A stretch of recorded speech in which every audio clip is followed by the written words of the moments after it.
Nous commençons aujourd'hui avec vous une série de messages concernant le rôle et les objectifs d'une association. Une association apparentée à l'Église. Car l'Église de Jésus-Christ, c'est un corps vivant. Jésus vit, c'est un corps vivant. Son Église est un corps qui vit et qui a toutes les dimensions que doit avoir un corps social. Nous voulons dire ici que l'Église a pour rôle de rassembler les élus de Dieu qui ont été sauvés et qui sont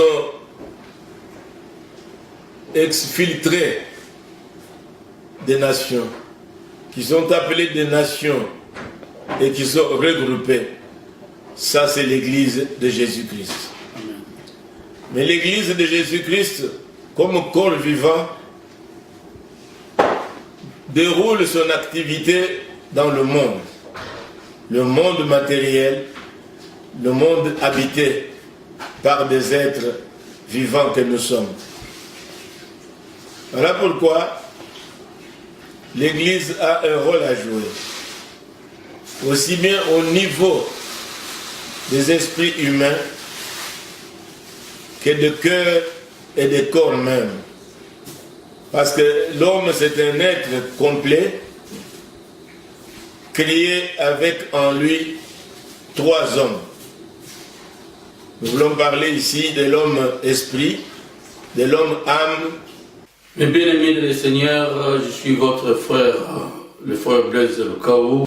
Bien-aimés, nous sommes une association congolaise, comme vous voulez l'attendre, l'apôtre qui vient de vous expliquer les rôles de notre association. Nous voulons développer l'enseignement, nous voulons développer le soutien, la solidarité au niveau de la communauté congolaise. Nous sommes une association qui est créée depuis 2009. Notre association s'appelle ACDP Congo. En single, ça signifie Association Congolaise pour le développement de la population. Notre objectif est que nous voulons rassembler les Congolais, organiser les Congolais des diasporas avec des valeurs judéo-chrétiennes. Pour ce faire, nous mettons en place des activités pour permettre à tous ceux qui croient à la parole de Dieu, à tous ceux qui croient à la charité, à tous ceux qui ont l'esprit de patriotisme envers nos frères et sœurs qui sont restés au pays, qui souffrent. Pour cette raison, nous invitons des frères, des sœurs, des hommes, de tous Congolais qui sont dans tous les pays éparpillés dans le monde, de nous joindre de près ou de loin. Nous invitons à participer sur nos ateliers. Venez, nous voulons partager sur les valeurs chrétiennes parce que l'Église a un rôle important. Et quel est le rôle de l'Église dans la société? L'Église a un rôle très très important dans la société. Mais souvent, les églises ne manifestent pas ce rôle et n'agissent pas à leur devoir au sein de la société. C'est pour cette raison, nous vous invitons de participer à nos ateliers. Et nous vous invitons aussi, parce que nous voulons structurer notre organisation, mais nous manquons de compétences, nous manquons des volontaires, des gens qui sont volontaires. Si vous vous sentez capable de porter votre pierre, de rajouter quelque chose au sein de cet édifice, au sein de cette organisation, vous serez les bienvenus. C'est une organisation civile, c'est une organisation chrétienne avec des valeurs judéo-chrétiennes. Nous voulons éduquer, nous voulons former, nous voulons accompagner, nous voulons renforcer la foi, nous voulons développer des activités à travers la parole du Seigneur. Et au niveau de France, nous avons l'apôtre Bruno que vous venez de voir. C'est lui qui s'est disposé pour nous enseigner des valeurs chrétiennes, des valeurs judéo-chrétiennes. Nous confondons souvent entre les religieux chrétiens et les disciples chrétiens. Or, si nous voyons que le salut est pour les disciples, qui sont les religieux? Les religieux, c'est qui passent leur temps à l'église, à prier, à faire les retraites, à faire tout au sein de l'église locale. Mais ils ne manifestent pas l'amour et la charité n'est pas leur devoir. Ils ne nourrissent pas le Seigneur. Quand le Seigneur dit dans l'évangile, j'étais nu, vous ne m'avez pas habillé, et j'avais faim, vous ne m'avez pas donné à manger. Ça veut dire que si nous regardons bien sur la parole, nous voyons bien que le Seigneur s'est rapproché des hommes de solidarité comme des Zachée, comme des Corneilles, comme des femmes prostituées, comme des Lazare, comme des Marie, parce que cette personne, ils n'étaient pas dans les sacerdoces, mais leur cœur était solidaire. Et le Seigneur a prouvé ça. Donc le Seigneur nous enseigne à être solidaire, à ne plus être religieux. Vraiment, l'église, c'est un lieu des ressources. On veut aller à l'église pour louer, pour adorer Dieu. Et vous devez savoir que l'église n'est pas faite pour le Christ. L'église est faite pour nous. L'église est faite pour nous permettre d'hériter le royaume des cieux. Nous voulons partager sur et différencier entre la bénédiction et la promesse. Quand nous lisons dans les livres de Genèse, nous voyons que l'Éternel Dieu dit, j'ai haï Ésaü et j'ai aimé Jacob. Ça veut dire pourquoi? Mais si nous voyons bien que l'héritage des bénédictions, toutes les bénédictions d'Abraham et d'Isaac, parce que la Bible nous dit qu'Abraham était tellement riche, mais dans sa richesse, toutes ces richesses, c'est Ésaü qui l'avait reçu. Mais vous verrez bien, Jacob n'avait pas reçu la bénédiction de son père ni de son grand-père. Mais ce que Jacob avait reçu, c'était la promesse. Or, aujourd'hui, sans la promesse, nous ne pouvons pas hériter le royaume des cieux. Rentrons dans la promesse, car la promesse génère la bénédiction. Mais la bénédiction ne génère pas la promesse. C'est pour cela que nous voulons travailler sur des valeurs pour être dans la promesse. Nous voulons vivre et créer cet environnement où la vie chrétienne a un sens. C'est une vie. On dit bien la vie chrétienne. On ne dit pas la vie religieuse.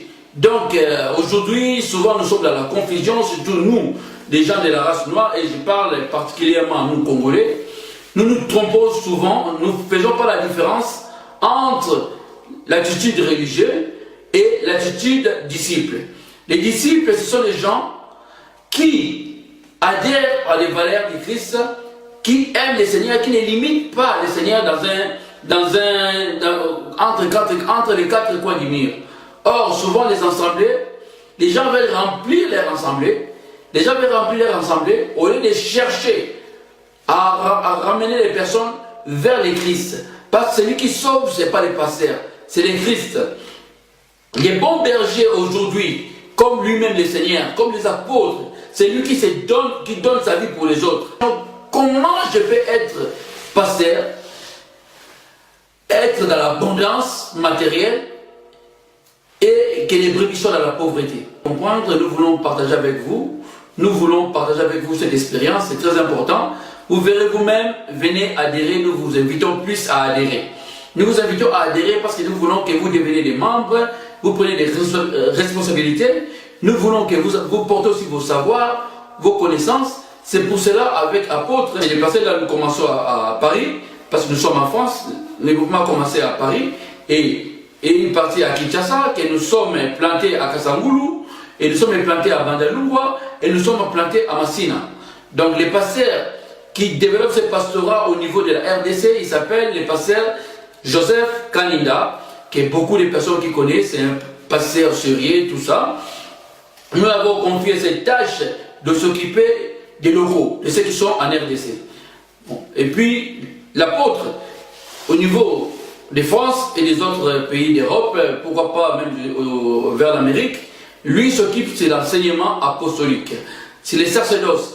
Comment nous amener à atteindre la promesse, comment nous permettre à vivre dans la promesse et à devenir des disciples, à quitter cette vie, cette attitude religieuse, mais avoir la vie et l'attitude des disciples. Car les disciples, ce sont ceux qui partagent l'amour de Dieu. Les disciples ne disent pas que celui-là n'est pas membre de notre assemblée. Ça, c'est les pensées religieuses. Abandonnons cette attitude et les disciples s'occupent des autres. Les disciples partagent avec les autres. Les disciples, c'est ceux qui partagent les soucis du Christ. Le Christ a besoin de bénir notre pays. Nous disons souvent, les Congos souffrent. C'est bien, nous connaissons tous, notre pays souffre. Mais nous prions, c'est bien. Est-ce que vous croyez que le Seigneur enverrait des anges à la place des hommes? Et qui sont les hommes que le Seigneur va envoyer?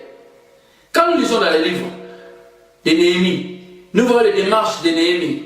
Après avoir imploré la grâce du Seigneur, il a associé tous les peuples hébreux et ils se sont tous réunis et ils ont rebâti les murs de Jérusalem. Frères et sœurs, vous avez votre part. Vous avez la possibilité, et la capacité de reconstruire notre pays, de donner du pain à notre frère, à nos sœurs, au peuple congolais. Donc je vous invite, les patriotes du royaume de cieux et les patriotes congolais. Ce message est destiné d'abord aux Congolais et aux amis de la RDC. Nous voulons, le programme est basé d'abord pour organiser notre diaspora, à les rendre attractifs, actifs, dynamiques, capables. Nous voulons travailler sur la parole de Dieu. La parole de Dieu est les sources de développement. La parole de Dieu est les sources de la bonne conscience. La parole de Dieu développe l'amour du prochain, développe le sérieux. C'est pour cela que nous voulons créer cet environnement, être dans cet environnement. Car nous lisons bien la Bible, voyons dans l'église primitive, quand les gens, les autres juifs, quand ils ont entendu les apôtres et les autres disciples parler en langue, adorer et glorifier Dieu en langue, ils se sont associés aux apôtres et aux disciples. Et ils sont restés avec eux. Ça veut dire qu'aujourd'hui, nous avons parfois du mal à quitter notre vie du péché. Mais pourquoi? Parce que nous sommes trop religieux. Nous ne sommes pas disciples. Or, pour devenir disciples, nous devons nous professionnaliser dans l'affaire du Christ. Pour se professionnaliser dans la vie chrétienne, il faut être actif. Il faut être opérationnel. Action.